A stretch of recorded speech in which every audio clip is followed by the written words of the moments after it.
तेच आम्ही केली आहे। अशा प्रकारे भव्य गंगा आरती करण्याची ही तिथे शिवसेनेने केलेली सुरुवात आहे सातत्यानं।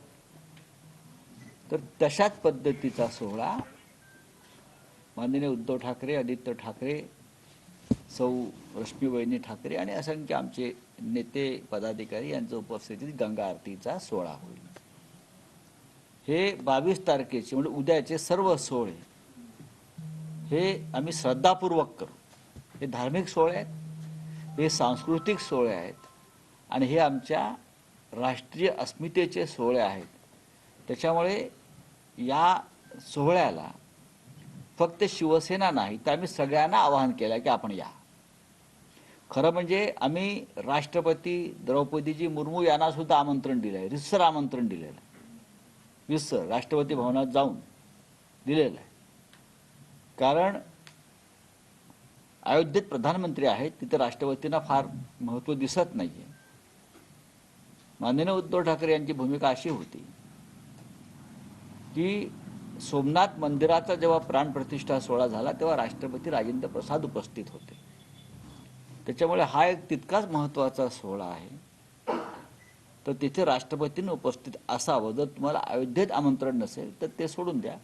तर हा एक सोहळा आहे, हा बिगर राजकीय सोहळा आहे। जर आम्ही नसलो तरी, आम्ही असलो तरी, तर आपण हे आमचं आमंत्रण आहे, जनतेला आमंत्रण आहे। हे दोन्ही तिन्ही सोहळे, सावरकरजी, काळाराम मंदिर आणि गंगा आरती, ही तीनही सोहळे हे आमच्यासाठी सध्याचे आदराचे असे विषय आहेत। आम्ही ह्याच्यामध्ये कोणते राजकारण करू इच्छित नाही। त्यानंतर 23 तारखेला माननीय हिंदुहृदय सम्राट शिवसेना प्रमुख बाळासाहेब ठाकरे यांचा जन्मदिवस असतो, आपल्याला माहीत असतं। आम्ही तो त्यांचा जन्मदिवस नेहमी आनंदाने साजरा करत आलो। नाशिकची निवड आम्ही त्या दिवशी राज्यव्यापी अधिवेशनासाठी केलेली आहे। हे अधिवेशन जे आहे हे डेमोक्रेसी क्लबला होईल। सकाळी 10 वाजता सुरुवात होईल अधिवेशनाला।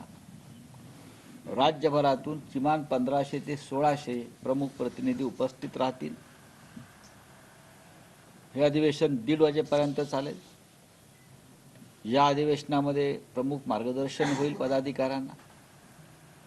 लोकसभा, विधानसभा या दृष्टीने काही निर्णय घेतले जातील, काही महत्त्वाचे ठराव तिथे मांडले जातील आणि मंजूर केले जातील।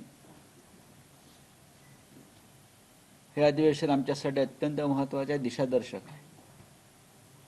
त्यानंतर संध्याकाळी 5:30 वाजता नाशिकच्या अनंत कान्हेरे मैदानावर, हुतात्मा अनंत कान्हेरे मैदानावर खुलं अधिवेशन भव्य जाहीर सभेच्या रूपात होईल।